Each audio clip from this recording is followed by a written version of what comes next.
Hello दोस्तों, तो welcome back again water chemistry classes. कैसे हैं आप सब? बहुत अच्छे से रहिए घर पे, बी सेफ, अपना ख्याल रखें और अपनी फैमिली का भी बहुत ज़्यादा ख्याल रखें, है ना। तो हमने लास्ट क्लास में पढ़ा था क्लास 11 का टॉपिक। आज भी हम जो लेक्चर बनाने जा रहे हैं वो क्लास 11 पे बेस्ड है, 11th केमिस्ट्री पे, है ना। यूनिट नंबर 2 पढ़ रहे थे हम, तो हमने unit number 2 structure of atom में कैथोड रे, एनोड रे, रदरफोर्ड मॉडल, थॉमसन मॉडल, है ना, और उसके बाद डिस्कवरी ऑफ न्यूट्रॉन तक देख लिया था। तो आज हम जो टॉपिक डिस्कस करने जा रहे हैं हम डिस्कस करने जा रहे हैं नेचर ऑफ इलेक्ट्रोमैग्नेटिक रेडिएशन। तो हम जो टॉपिक डिस्कस करने जा रहे हैं हम लिख लेते जल्दी से, नेचर ऑफ इलेक्ट्रोमैग्नेटिक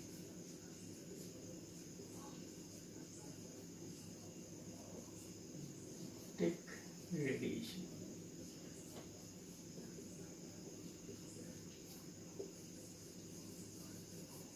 चलिए स्टूडेंट्स, तो ये हमने पढ़ना है। तो EM वेव के बारे में तो आपने फिजिक्स में भी बहुत अच्छे से पढ़ रखा हुआ है पूरा, तो केमिस्ट्री में भी पढ़ना है थोड़ा सा हमें इसके बारे में। तो हम आज डिस्कस करेंगे और बहुत अच्छे समझेंगे और न्यूमेरिकल भी करेंगे इसके बेस्ड अपन, जो काफ़ी इंपॉर्टेंट होते हैं। हमें सीखना है कैसे करना है और बहुत ईजी टॉपिक है, ज़्यादा कुछ बड़ा टॉपिक नहीं है, बहुत ईजी है। हम बहुत अच्छे समझेंगे कि ये जनरली होता क्या है। तो जनरली हम बात करें इलेक्ट्रोमैग्नेटिक वेव्स को तो इसको EM वेव्स बोलते हैं या EMR इलेक्ट्रोमैग्नेटिक रेडिएशन भी कहा जाता है। क्लियर? तो ये इनके नाम है। जनरली इसको इलेक्ट्रोमैग्नेटिक क्यों बोलते हैं, मतलब ये ऐसी वेव है। जनरली हम वेव्स क्या होती है पहले वो समझ ले। वेव्स आपने पता ही होगा वेव्स कैसी होती हैं, जो पर्टिकुलरली इस तरीके से मूव करती है ना। ये वेव्स होती है हमारी, किसी भी टाइप की वेव्स हो सकती है। तो ये हमारी वेव्स हो गई। तो जनरली वेव्स के बारे में अपन डिस्कस करें तो सिर्फ एक ही वेव हुई, पर EM वेव में क्या होता है, ये वो वेव्स है जो दो चीज़ से मिलकर बनी होती है। इसमें दो प्रॉपर्टीज होती हैं, electric as well as magnetic, मतलब साइमल्टेनियसली एक साथ मूव करती है। और जनरली दोनों कैसे होती है, दूसरे की परपेंडिकुलर होती है। क्लियर? तो अपन डिस्कस करते हैं इसके बारे में बहुत अच्छे से और अच्छी लैंग्वेज यूज करूँ बोले, मतलब वो वेव्स, ऐसी वेव्स जो किस बिना मीडियम के, without medium they can travel. Means electromagnetic waves ऐसी वेव्स होती हैं जिनको मीडियम की ज़रूरत नहीं होती है ना। ऐसी वेव्स को क्या बोलते हैं, जनरली इलेक्ट्रोमैग्नेटिक वेव्स कहते हैं। अब जी कैसे होती कैसे हैं वो देखते हैं। हमको पता है कि हमारे पास जनरली 3 एक्सिस होते हैं, ठीक है ना। हमारे पास कितने एक्सिस होते हैं, 3 एक्सिस होते हैं। तो बना लेते हैं X, Y और Z। थोड़ा X को हम बड़ा कर लेते हैं, ठीक है। तो मान लो हमारी एक वेव है जो इस एक्सिस में इस टाइप से मूव कर रही है, ठीक है, ये एक वेव हो गई। दूसरी हमारी तो Z एक्सिस पे होगी इस प्रकार से। ड्राइंग थोड़ी खराब है, मतलब अगर देखा जाए तो ये एक वेव होगी, थोड़ी सी नेगेटिव टाइप की है ना। उसके बाद ये हो गई, फिर उसके बाद इस प्रकार से हो गई, है ना। मतलब अगर देखा जाए अगर इलेक्ट्रिक वेव्स हमारी इस तरीके से, तो मैग्नेटिक वेव्स ऐसे परपेंडिकुलर, दोनों एक दूसरे के परपेंडिकुलर इस तरीके से, ये है ना, इस तरीके से मूव करेगी। तो ये हमारी क्या हो गई, EM वेव्स, ठीक है। पर इसका प्रोपोगेशन किधर होगा वो इंपॉर्टेंट है। इलेक्ट्रोमैग्नेटिक रेडिएशन प्रोपोगेशन कैसे होगा, 3 एक्सिस होते हैं। जैसे अगर हम बात करें, आपको पता ही होगा राइट हैंड रूल के बारे में, है ना। तो ये क्या होगा, मान लो ये हमारी इलेक्ट्रिक फील्ड है, ये मैग्नेटिक फील्ड है, तो ये क्या हो गया, इसका डायरेक्शन ऑफ प्रोपोगेशन हो गया, मतलब रिजल्टेंट की तरफ। रिजल्टेंट की तरफ कैसा, मतलब अगर आप देखिए, अगर हमारी एक वेव ऐसे इलेक्ट्रिक फील्ड ऐसे भी जा रही है, इलेक्ट्रिक फील्ड ऐसे गई, ये मैग्नेटिक गई, तो ये ट्रैवल किस साइड करेगी, ये जाएगी किस साइड, ये जाएगी रिजल्टेंट तरफ। ये ऐसे मूव कर रही है तो ये इस साइड को बढ़ेगी, ठीक है, Z एक्सिस तरफ बढ़ेगी। तो अपने परपेंडिकुलर, तीनों एक दूसरे के परपेंडिकुलर ही होंगे अगर electric field, electric waves, magnetic और हमारी डायरेक्शन ऑफ प्रोपोगेशन बोलते हैं इसको, ठीक है। मतलब ये तीनों एक दूसरे कैसे होंगे, परपेंडिकुलर होंगे। तो ये जनरली हमारी कौन सी होती है, EM वेव्स होती है। हमारे सन से जो रेडिएशन जो आती हैं ये भी किस टाइप की होती है, EM वेव्स ही होते हैं, है ना। और जनरली इसकी बात करें इसकी स्पीड की, तो आपको अभी डिस्कस करेंगे अपन। तो अगर लिख लेते हैं फिर भी अपन 3 × 10⁸ मीटर पर सेकेंड की इसकी क्या होती है, स्पीड होती है, बहुत ज़्यादा होती है ना। देखा जाए तो 30 करोड़, अगर अपन 1 0 यहाँ लगा दें तो 30 इंटू 10⁻⁷ 30 करोड़ मीटर पर सेकेंड, ठीक है। इस तरीके से ये ट्रैवल करती है, समझ में आ रहा है। तो नेक्स्ट हम डिस्कस करते हैं इसके बारे में, क्या डिस्कस करते हैं, इससे कुछ कैरेक्टरिस्टिक्स, ऐसे कुछ कैरेक्टरिस्टिक्स हैं जो हमारी EM वेव को डिफाइन करती हैं और ज़्यादा डीप है, वो हम डिस्कस करते हैं। तो नेक्स्ट हम लिखेंगे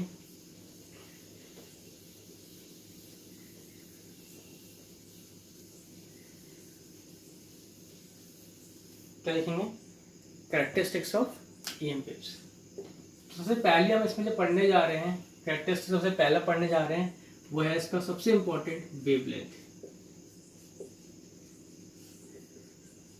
ठीक है। क्या पढ़ने जा रहे हैं हम, वेवलेंथ के बारे में पढ़ने जा रहे हैं। तो जनरली वेवलेंथ होती क्या है वो समझ लेते हैं हम। तो वेवलेंथ को यहाँ पर रिप्रेजेंट करते हैं किससे, लैम्डा से।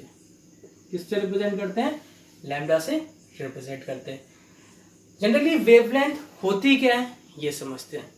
आपको पता ही होगा, हमने भी वेव बनाया, जैसे फॉर एग्जांपल ये हमारी वेव है, ये इस तरीके से वेव ट्रेवल करती है, क्लियर। तो हमको पता है कि हमारी वेव एक मैक्सिमम हाइट तक पहुंचती है, ठीक है, और जितना ऊपर तक जाती है उतना ही नीचे जाती है ना, लहरें सेम ऐसी इस तरीके से।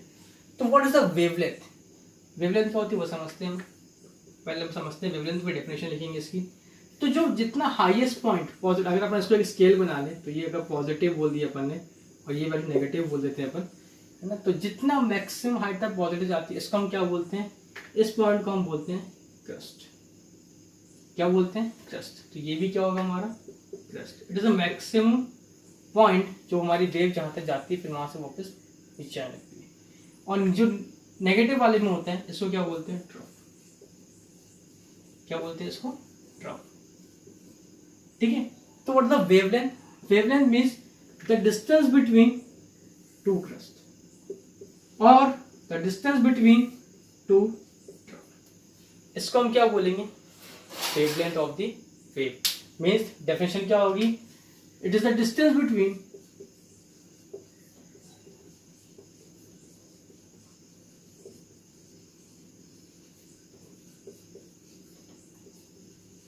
two neighboring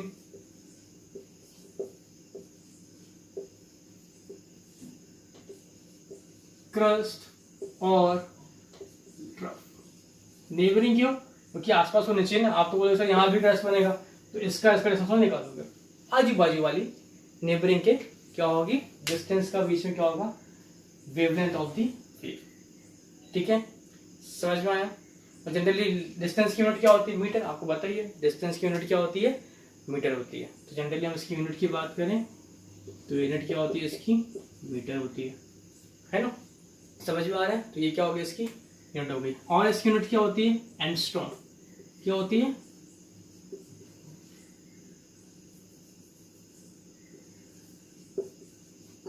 एंगस्ट्रॉम, है ना। क्या होती है इसकी यूनिट, एंगस्ट्रॉम होती है। इसको रिप्रेजेंट किससे करते हैं, A⁻⁴ इस टाइप नॉट होता है, इससे इसको रिप्रेजेंट करते हैं। तो हम और यूनिट लिख लेते हैं कि 1 एंगस्ट्रॉम कितने मीटर होता है, वो सब लिख लेते हैं जल्दी से।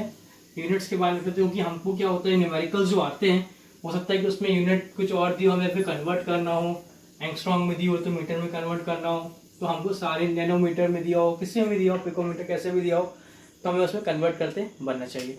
तो 1 एंगस्ट्रॉम इज इक्वल टू कितना होगा, तो बोले 1 एंगस्ट्रॉम की वैल्यू कितनी होगी, 10⁻⁻10 मीटर होगी, ठीक है ना। समझ में आ रहा है।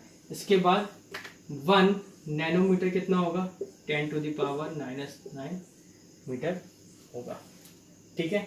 1 पिकोमीटर कितना होगा, 10⁻⁻12 मीटर। तो इस टाइप से जनरली हमको यूनिट हमको पता होनी चाहिए। तो ये हमारी कहती हैं, ये हमारी इतनी यूनिट्स हैं जो हमारी जैसे 1 angstrom is equal to 10⁻⁻10 metre होगा, 1 nanometre is equal to 10⁻⁹ metre and 1 picometre is equal to 10⁻⁻12 metre होगा, ठीक है। तो वेवलेंथ हमने समझ लिया। वेवलेंथ को रिप्रेजेंट कैसे करते हैं, लैम्डा से करते हैं, क्लियर। जनरली क्या होता है, it is the distance between two crest and two trough किसी का भी डिस्टेंस ले लें वो बराबर ही होगा।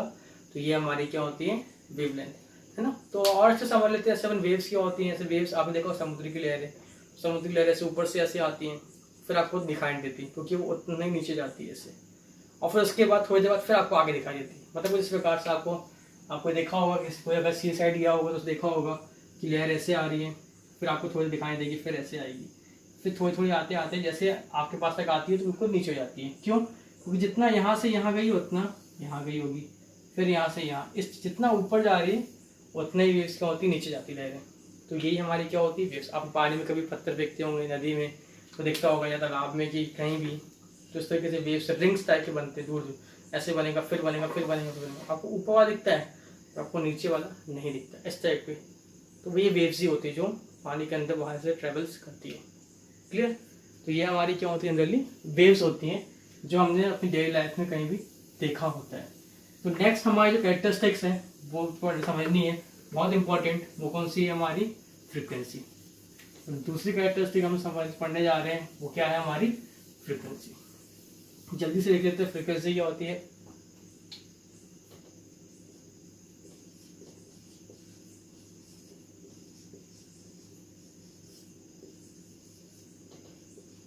फ्रीक्वेंसी, तो फ्रीक्वेंसी को रिप्रेजेंट किससे करते हैं, फ्रीक्वेंसी को रिप्रेजेंट करते हैं न्यू से। हल्का सा v जो है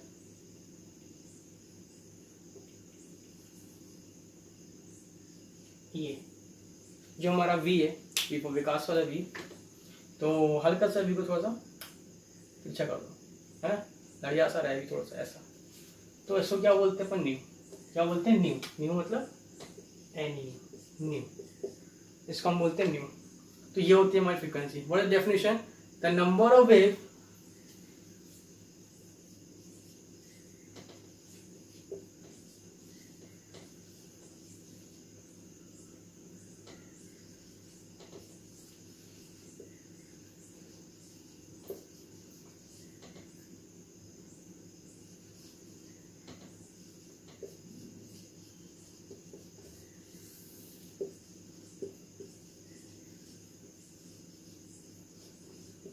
ठीक है, the number of waves which passes through a particular point in a 1 second. Particular point ही ठीक है, ठीक है, द नंबर ऑफ वेव्स। ठीक है, तो इससे क्या बोलेंगे, डेफिनेशन क्या होगी, the number of waves which passes through a particular point is known as frequency of a wave. Clear? इसकी यूनिट क्या होती है समझ लेते हैं। इसकी यूनिट होती है हर्ट्स में होती है, सेकेंड इनवर्स बोलते हैं, ठीक है। और दूसरी यूनिट कौन सी होती है इसकी, हर्ट्स होती है,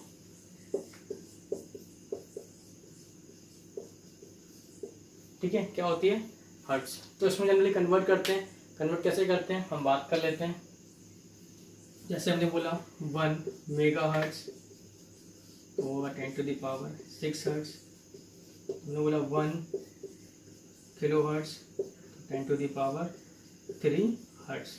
जनरली किलो या मेगा हर्ट्स में आपको यूनिट दी होती है, तो अपन को इसको भी देखना होता है क्या कैसी क्या होती है। 1 मिली हर्ट्स हो सकती है, 10⁻³ हर्ट्स, है ना। ये जनरली हमारी यूनिट्स होती हैं। और अगर देखा तो 1 माइक्रो हर्ट्स 10⁻6 हर्ट्स, ठीक है। तो ये हमारी जनरली इतने कन्वर्जन होते हैं यूनिट्स के, तो हमें समझना है। बहुत इजी है, कोई खास मतलब पसंद नहीं, टफ टाइप का नहीं है। तो यह पढ़ना जनरली इन सब टर्मिनोलॉजीज का यूज़ कहाँ पे होगा, न्यूमेरिकल्स में होगा, जहाँ पे हमें इसकी फाइंड आउट करने के लिए वहाँ टर्मिनोलॉजीज फाइंड करते हैं, फाइंड आउट करने के लिए देगा, डेटा दे देगा, वेवलेंथ दे देगा, कुछ भी दे देगा, उसके बारे में हमको बताना होता है। क्लियर? तो बात करते हैं हम नेक्स्ट, हमारी नेक्स्ट कैरेक्टरिस्टिक्स की। अब इसको लिख लें, स्क्रीनशॉट ले लें जैसा भी लगे। नेक्स्ट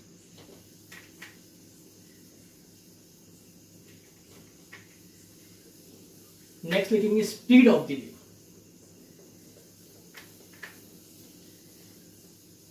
ठीक है, स्पीड ऑफ द वेव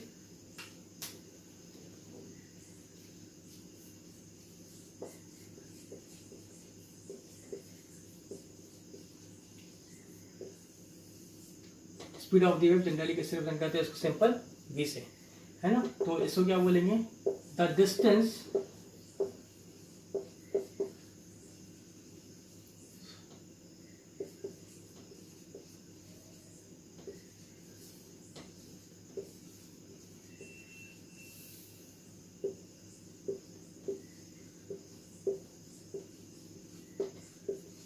ठीक है, क्या हो गया, the distance travel by the wave in 1 second is called the speed of the wave. Definition क्या हो गई हमारी, the distance travel by a wave in 1 second. तो ये क्या हो गई हमारी डेफिनेशन हो गई, क्लियर। तो अब बात करें, इसको स्पीड भी बोल सकते हैं और वेलोसिटी, है ना। The distance travel by a wave in 1 second is also called velocity.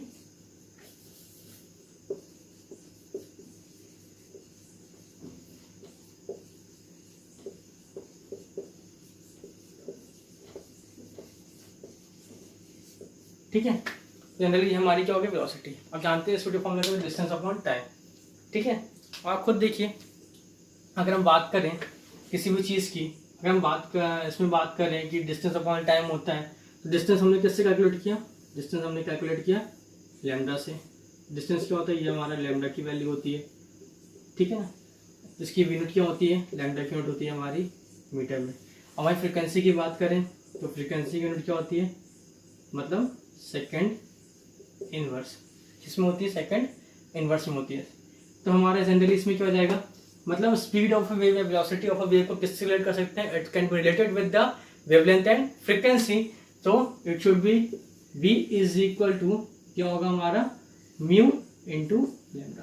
तो अच्छा आ जाए अपन, म्यू इंटू लैम्डा या लैम्डा म्यू या लैम्डा म्यू। अब आप यूनिट रखिए, लैम्डा की यूनिट कितनी है यहाँ पे, मीटर, म्यू इसकी सेकंड इनवर्स, मतलब मीटर पर सेकंड, और ये हमारी स्पीड की यूनिट होती है मीटर पर सेकंड, क्लियर। तो ये हमारा क्या हो गया जनरली इसका स्पीड निकालने का फॉर्मूला हो गया, v is equal to mu lambda, ये हमारा हो गया फॉर्मूला। पर वहीं पे अगर हम बात करें, है ना, जो हमारी सनलाइट आती है, sunlight is also a type of a EM wave. कैसे, क्योंकि वो भी किसी भी उसको कोई भी मीडियम में चाहिए होता है ट्रैवल करने के लिए। तो स्पीड ऑफ अगर लाइट की बात करें तो स्पीड ऑफ लाइट और speed of EMR is same, है ना, दोनों EM वेव हैं। तो स्पीड ऑफ लाइट क्या होती है हमारी, स्पीड ऑफ लाइट हमारी कितनी होती है, 3 × 10⁸ मीटर पर सेकेंड, है ना, ये हमारी इतनी होती है। तो EMR को भी हम इसको बोल सकते हैं, तो उसको हम क्या लिखते हैं, स्पीड ऑफ लाइट को किस तरह रिप्रेजेंट करते हैं, C से। किस तरह रिप्रेजेंट करते हैं हम, C से रिप्रेजेंट करते हैं। तो हम यहाँ पे अगर C रख दें, वेलोसिटी हम बोल दें कि C है ना। अगर हम बोले कि स्पीड लाइट की बात करें, तो अगर बात करें इसमें V की जगह हम क्या रख दें, C रख दें, तो हमारा फॉर्मूला क्या हो जाएगा, mu into lambda, then mu is equal to C by lambda. तो ये भी हम कैलकुलेट कर सकते हैं, क्लियर। तो ये तब भी वन कैलकुलेट कर सकते हैं। देखो यहाँ पे तो पता है अपन को कि ठीक है भाई, स्पीड ऑफ लाइट 3 × 10⁸ मीटर पर सेकंड होती है। पर हमारे ऐसे कई क्वेश्चंस होंगे, न्यूमेरिकल्स होंगे, जहाँ पे हमको ऐसा वैल्यू नहीं दी रहेंगी, या फिर ऐसे कई वेव्स जिनके ऐसे वैल्यू बदलती रहती है, स्पीड चेंज होती, स्पीड दी रहती है, या स्पीड आपको निकालनी होती है। तो हमको इस जगह पे ये फॉर्मूले यूज़ करने होंगे। तो हम आगे इस फॉर्मूले को देखेंगे, क्लियर। तो ये हमारी क्या हो गई, स्पीड ऑफ अ लाइट हो गई, ठीक है। तो जल्दी से इसका स्क्रीनशॉट ले लीजिए, नोट कर लीजिए। तो नेक्स्ट टॉपिक पढ़ते हैं स्टूडेंट्स। तो नेक्स्ट टॉपिक हम पढ़ रहे हैं, नेक्स्ट कैरेक्टरिस्टिक्स, वेव नंबर। तो वेव नंबर बहुत इंपॉर्टेंट है, समझ लेते हैं। वेव नंबर क्या होता है, इसको रिप्रेजेंट करते हैं म्यू बार से, ठीक है। तो what is wave number, it is defined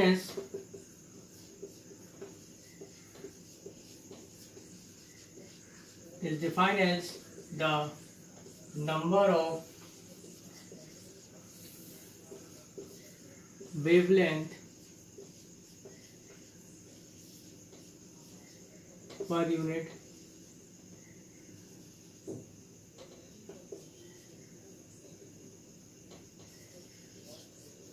length, ठीक है। क्या होता है, the number of wavelength per unit length, ठीक है। तो ये क्या होता है हमारा वेवलेंथ, इसका फॉर्मूला क्या होता है, mu bar is equal to 1/λ। और इसको हम ये भी बोल सकते हैं, it's the reciprocal of the wavelength. क्या बोलते हैं, it is the reciprocal of the wavelength भी इसको कहा जाता है, ये हमारा क्या हो गया, वेव नंबर हो गया है। इंग्लिश की यूनिट क्या होगी, वेव लेंथ की होती है लैम्डा मीटर, इसकी यूनिट क्या हो जाएगी, मीटर इनवर्स हो जाएगी। क्लियर, समझ में आ रहा है। हाँ, इसका नेक्स्ट टॉपिक हम जो पढ़ने जा रहे हैं वो क्या पढ़ने जा रहे हैं, amplitude.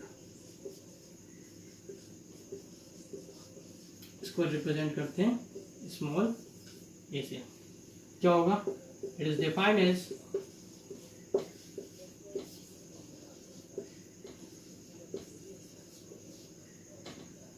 the highest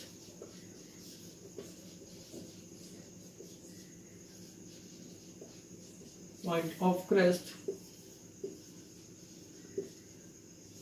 or depth of troughs। ठीक है, हाईएस्ट पॉइंट ऑफ क्रस्ट और डेप्थ ऑफ ट्रफ्स, ये क्या होता है हमारा एम्पलीट्यूड। एम्पलीट्यूड क्या, जैसे हम बात करें वेव्स की, समुद्र की लहरें इतनी ऊपर उठ रही हैं तो उसकी एम्पलीट्यूड ज़्यादा है, फिर थोड़ी दूर आके कम हो गई, फिर थोड़ा कम हो गई, इस तरीके से एम्पलीट्यूड क्या होते जा रहा है, कम होते जा रहा है। समझते हैं, बहुत से एग्जाम्पल से वो 2-3 वेव्स बना लेते जल्दी जल्दी। ये एक वेव ये होगी सपोज करो, दूसरी हमारी क्या होगी, ये होगी, ठीक है। तीसरे अपने को बना लेते हैं ये वाली, है ना, सबको बराबर ही रहेगा। ड्राइंग बड़ी खराब है यार, और एक अपन ये लेते हैं। देखिए यहाँ पे इसका मैक्सिमम पॉइंट जो क्रस्ट का है वो ये है, यहाँ पे कितना है ट्रफ का, ये दोनों बराबर ही होंगे, जितना ऊपर जाती है वेव उतना ही नीचे जाती है, ठीक है ना। एक साइकिल मतलब कंप्लीट जो करती है अपनी वेव वो ऐसे ही करती है।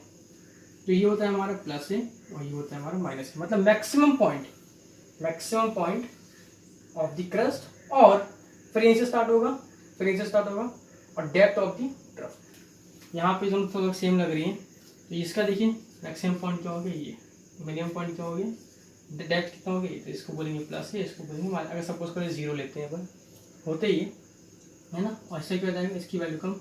देखिए मतलब हर जगह एक ही वैल्यू कम, यहाँ पे ज़्यादा, यहाँ पे और ज़्यादा, यहाँ पे कम, लगभग ये दोनों बराबर है। तो यहाँ पे कितनी होगी, यहाँ पे प्लस है, यहाँ पे कितनी होगी, माइनस है।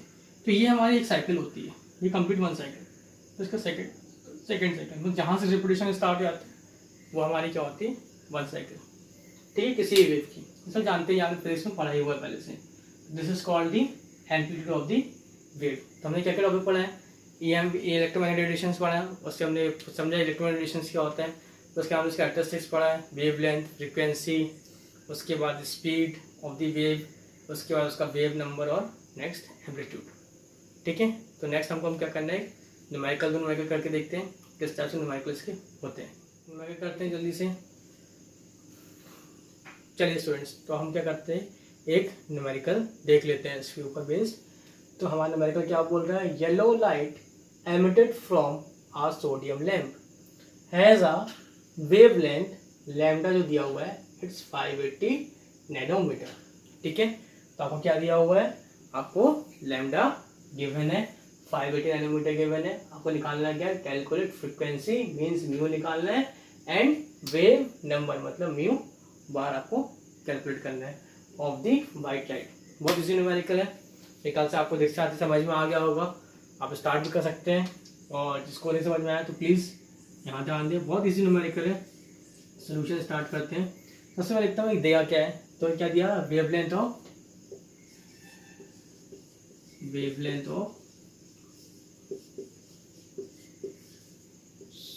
येलो लाइट, सोडियम लैम्प और येलो लाइट,